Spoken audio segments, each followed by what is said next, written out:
حاسة النقطة دي بتحط البني آدمين في حالة إن لو حد أقل ماديا بيفضل في المستوى اللي هو فيه، يفضل مزنوق في الحتة دي. ولو حد أعلى وأنا شايف إنه أعلى ولابس لبس أغلى هزوده أكتر. يعلى اكتر. طبعا احنا كده بقينا عندنا احقاد طبقية شكلنا كده، شكل والموضوع الغل ابتدى يظهر.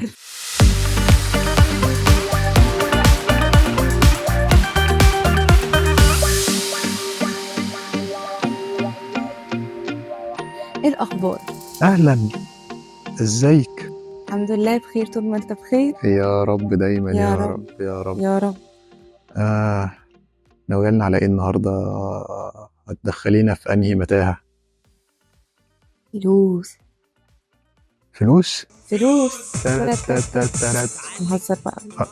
تعلي توطي لا بلاش هزار، منتج بلاش بقى هزار، نركبها ولا بلاش هزار. بلاش ايه هزار. الفلوس؟ واضح الموضوع كده محتاجة فلوس، عايزة فلوس. ايه معاك فلوس؟ نفسي في فلوس. طب حد ما نفسوش في فلوس؟ نفسي يعني انت عايزة فلوس؟ عايزة فلوس. انت عايز فلوس؟ انا كمان عايز فلوس.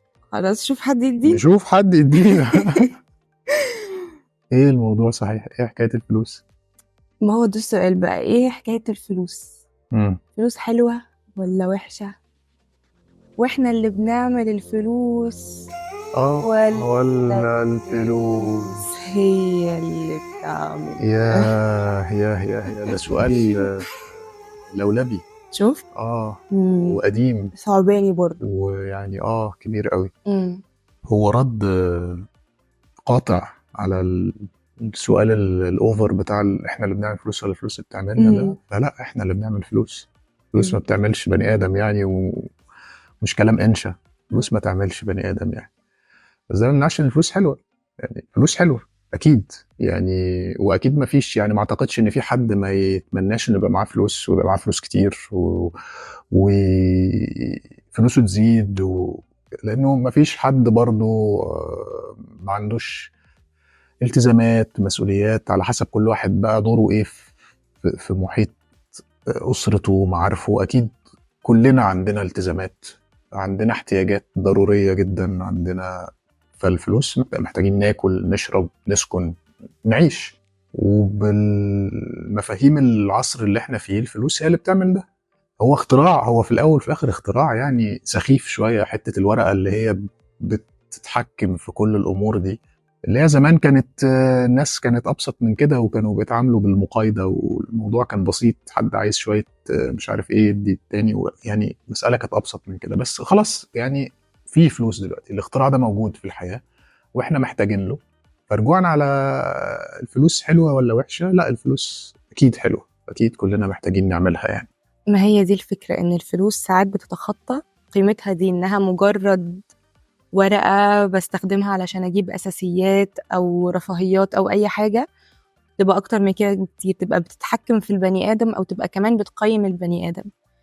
في ساعات الفلوس تبقى سبب ان عريس يتقبل وعريس يترفض علشان بس ان ده معاه اكتر. ففي الحالة دي لو حد تقدم له تاجر مخدرات بيداخل بشوية الفلوس فيبقى ده احسن بكتير.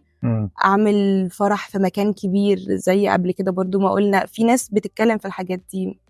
في حد من صحابي برضو كان قال لي مرة كان جاي لهم عريس وقد ايه بيتكلموا ان احنا بنعمل افراحنا فين وكده، وبيسألوهم بقى انتوا بتعملوا افراحكم فين؟ يعني هي احنا بنقيم بعض ده اساس بنعمل افراحنا. هيقيم الشخص بشكل رئيسي قبل بقى هو ايه من جوه، شخصيته ايه، كويس ولا وحش، اخلاقياته.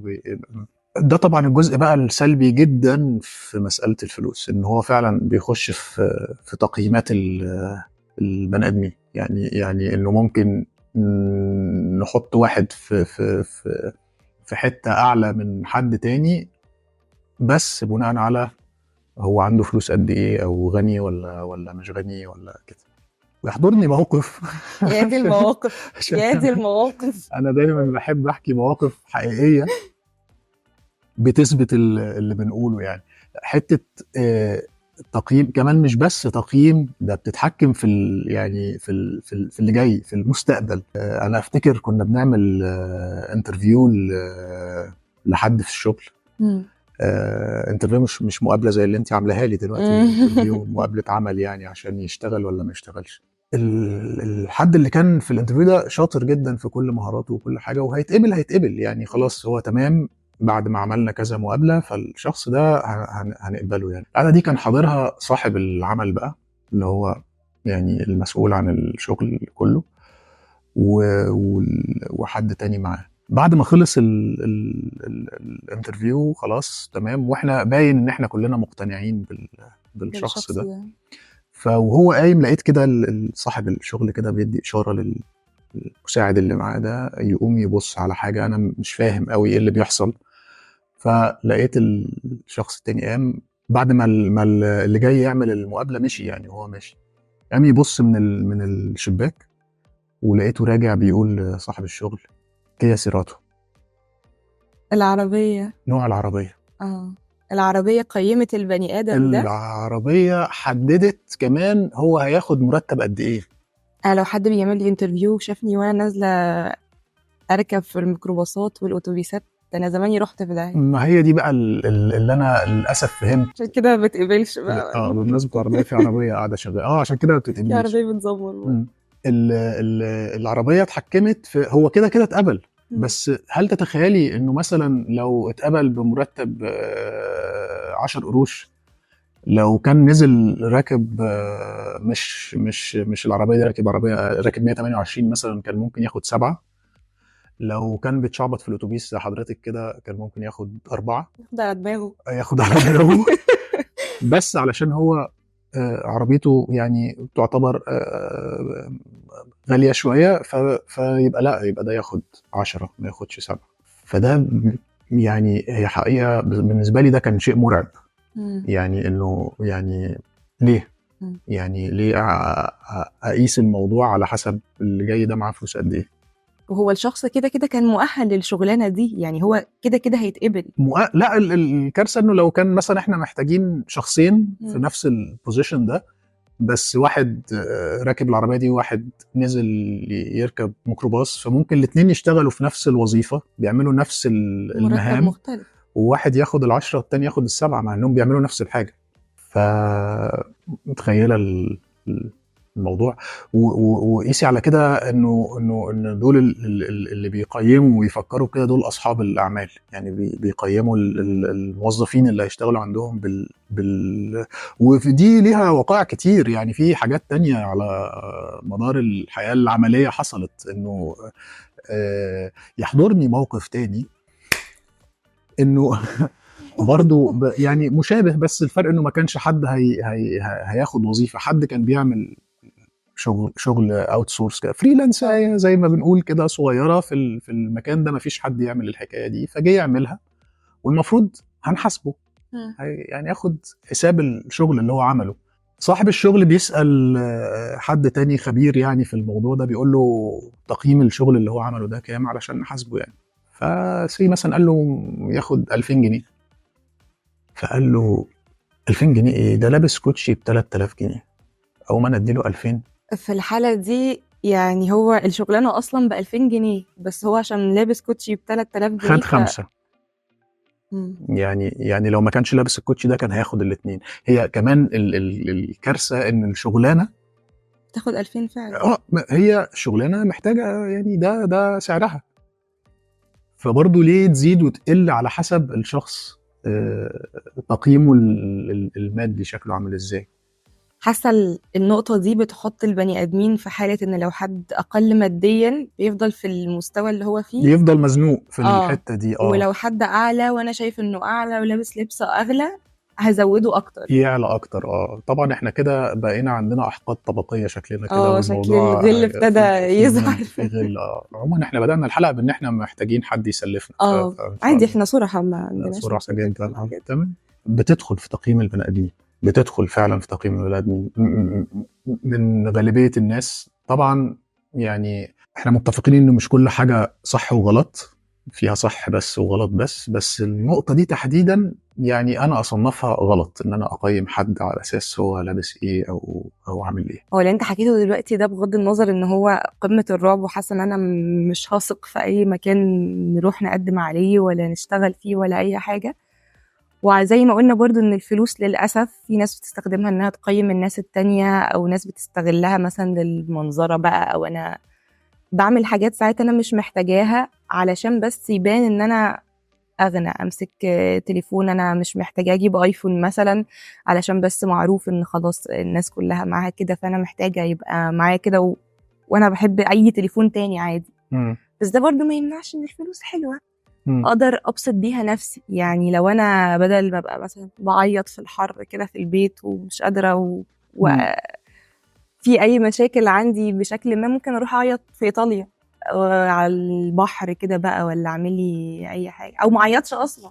تسافري انت تعيطي في ايطاليا ليه؟ صح. يعني مش مش فاهم. هعيط، ما لو سافرت ايطاليا مش ليه هعيط في تعيطي في ايطاليا. ايطاليا؟ تمام. مش هعيط خلاص، مش هعيط في مم. ايطاليا. اتبسطت برضه، اتبسطتي بالفلوس. وقدرت ابسط اللي حواليا. ما قدرتش احسسهم ان انا في ضائقه ماديه، يعني قدرت ان انا اجيب لك حاجات حلوه، اجيب لصحابي، اجيب لاهلي، اجيب حاجات الواحد ما يحسش انه كأن في زنقه كده ماديا، تمام. اقدر نعمل بيها كمان خير. وده حاجه ما فيش فيها اعتراض. يعني لو حد بيقدر يستغل الفلوس اللي معاه دي ان هي بيصرفها في جمعيات خيريه، او بيعمل بيها خير ياخد عليه ثواب، او بيساعد في اي حاجه مفيده. مم. بس في ناس بقى بتستغل الفلوس دي وتصرفها بقى كده بلا هدف. يعني خلاص بقى انا معايا فلوس هفرتكها بقى، والرزق بقى. اصرف ما في الجيب يأتيك ما اه في الغيب. مظبوط.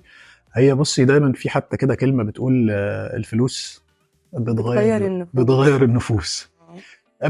بتغيرها في اتجاهات مختلفة. يعني في مم. تغيير زي اللي انت قلتيه ده، اللي هو اصرف اصرف اصرف بقى وبذخ مم. وكده، وابتدي اخد الموضوع منظرة، يعني من ناحية المنظرة والشو اللي انا بعمله قدام الناس. ده مم. جزء من تغيير النفوس اللي بيحصل بسبب الفلوس. وفي جزء تاني بيغير النفوس بالعكس خالص، اللي مم. هو البخل بخل بقى. بقى. اللي مم. هو اقعد احوش الفلوس، تبقى متعتي في ان انا ازود الفلوس وبس، تفضل تزيد تزيد تزيد، وما حتى ما متعش نفسي ولا اروح ايطاليا ولا اعمل اي حاجه، لا ازود الفلوس. ابقى خايف ان انا اصرفها، اقعد يبقى الهدف انها تزيد. مم.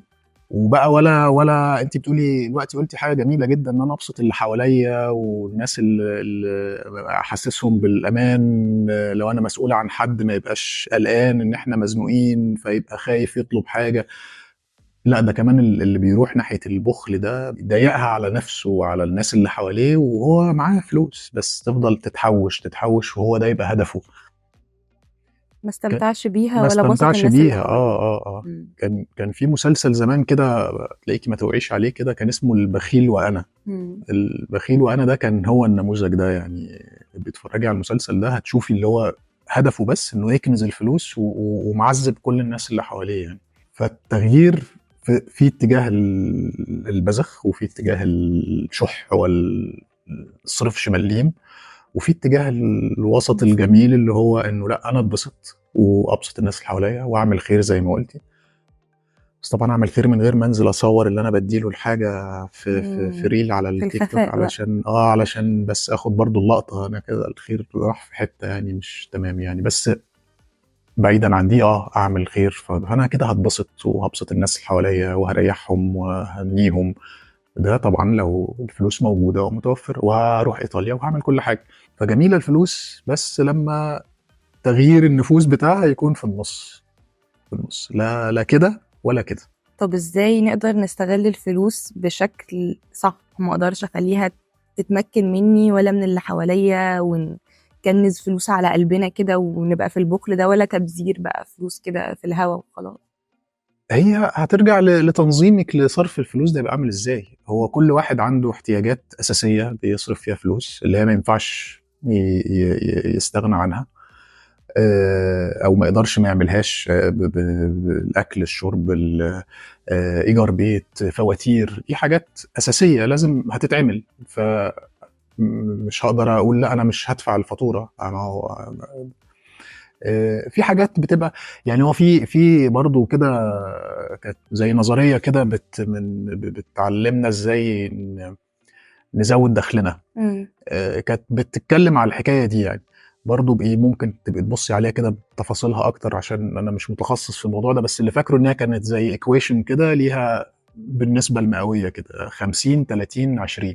إمم. 50% باصرفهم في الحاجات الضرورية الأساسية اللي ما ينفعش ما تتصرفش، اللي هي زي ما قُلت لِك الأمثلة بتاعتها اللي هي فواتير أو إيجار بيت أو حاجات أكل وشرب، دي مش هاعرف أستغنى عن الحاجات دي. و30% اللي هم إيه، الحاجات اللي ممكن تتعمل وممكن لأ. بابسط نفسي بخروجة، هدايا، هدية زيارات. لحد، عندي مناسبة، الحاجات بالشكل ده، إمم. دول أخصص لهم 30%. طبعًا ده بيتحدد على حسب الincome بتاعِك أصلًا قد إيه يعني. إمم. المهم إن أنتِ تضبطي إنه 50% هنا، 30% في الحاجات دي، و20% دول يتحوشوا، أعمل لهم save. إمم. لو قدرت أعمل ده فترة زمنية، يعني سنة سنتين، أبقى ماشي بالequation دي، هالاقي بعد فترة بقى معايا مبلغ أقدر أستثمره بقى، أبتدي بيه مشروع تاني خاص بيّا، حاجة كده، فأبقى بازوّد الدخل بتاعك. الدخل، والدخل اللي هيزيد ده أتعامل معاه بنفس الأسلوب تاني وهكذا. يبقى أنا باطوّر نفسي، باصرف باعتدال أو بالوسطية اللي إحنا قُلنا عليها، لا هي بذخ ولا هو شُح، وكمان بازوّد دخلي. أهم حاجة بس في الفلوس نتحرّى إزاي بنجيب برضه الفلوس، يعني أنت في الحالة اللي أنت قُلتها دي أنا خلاص أنا بsave جزء من الفلوس بتاعي، أنا باشتغل وباتعب في الفلوس دي وبsave جزء منها، مش أي فلوس بتيجي وخلاص تبقى فلوس كويسة أو تبقى ينفع أقبلها على نفسي طبعًا، أو طبعًا، طبعًا، طبعًا. أنا أكيد المفترض إن أنا عندي مبادئ. مبادئ وقوانين بتسوقني في حياتي، إيه اللي صح وإيه اللي غلط. أكيد في مصادر ممكن تجيب فلوس تبقى بالنسبة لي غلط، فلازم أتأكد إن أنا ما باجيبهاش من المصدر الغلط ده، يعني باجيبها من مصدر أنا عارف إن هو على الأقل متّسق مع مبادئي يعني. إمم. يعني لو أنا عندي مبادئ وعايز أحافظ عليها، ما أتخطاهاش علشان خاطر أزوّد الفلوس، ولا بقى أبتدي أوجد لها سبب، أقول بقى لأ، ما هي دي الشطارة، هي دي الفهلوة، هي دي البتاع، الناس كلّها بتعمل كده، لأ. يعني أجيبها بالطريقة اللي أكون متطمن إنها ما خرجتش برّه الصح. ما جاتش بطريقة غلط يعني. إمم. هو برضه مش عايزة يبقى كلام أفلام أوي وكلام كده كليشيه بيتقال، بس فعلًا دي حقيقة، الفلوس فعلًا مش كل حاجة، هي سبب من أسباب السعادة، إمم. بس هي اللي بتسبب السعادة، يعني الفلوس هي اللي خلّتني أقدر أسافر، بس أنا اتبسطت بالسفر، ما اتبسطتش بالفلوس، إمم. الفلوس اللي سببت إن أنا أروح مكان غالي، آكل فيه، أتبسط، أعمل حاجة، أجيب لبس حلو، إمم. بس ده أنا لقيت متعتي في الأكل أو في اللبس أو في السفر، إمم. مش في الفلوس. تمام. فالفلوس ده هدفها إنها تخلّيني مبسوطة، إمم. مش تبقى هي اللي مركّزة حياتي كلّها عليها، يعني مش لازم علشان أنا معايا فلوس أبقى مبسوطة، في ناس رزقها بييجي في حاجات تانية كتير، في ناس رزقها في بيتها، في ولادها، في صحابها، في شغلها، ففعلًا، فعلًا الفلوس هي مش كل حاجة، أنا بس أدوّر على اللي يبسطني وأعمله. متّفق معاكِ جدًا، جدًا، جدًا، إن هي مجرد سبب، وفعلًا هو مش كليشيه ولا حاجة، الفلوس مش كل حاجة. ممكن أتبسط بحاجة بسيطة خالص، شوية تمشية في الهوا ما بيكلفونيش حاجة. إمم. أنا دلوقتي مثلًا مبسوط وإحنا قاعدين بنتكلم، أنا مبسوطة مع أكتر. إن أنا أصلًا اللي دافع لِك فلوس. أنت ده إمم. المهم إن أنت مبسوط، أنا مبسوط، أنت مبسوط، أنا مبسوط. كل واحد يعمل اللي يبسطه. بيتبسط أكيد. ببساطة، مش شرط تبقى الانبساط مادي يعني. يكلف الواحد فلوس. يعني أنا مثلًا باتبسط لمّا بابُص للكاميرا دي وباقول لو الحلقة عجبت الناس اللي بتتفرّج اعملوا لايك وسبسكرايب ويكتبوا في الcomments الفلوس بتبسطهم والّا شايفينها وِحشة، دي حاجة مش بتبسطك عادي يعني. تمام، المهم أنتِ مبسوطة. أنا مبسوطة الحمد طيب لله. الفلوس بقى اللي أنا اديتها لِك، اللي أنت لسه قايل آه، نرجع موضوع بقى الفلوس. هو أنتِ مش سالفة فلوس مني؟ أنا اللي سالفة أمال مين اللي والراجل سالف فلوس؟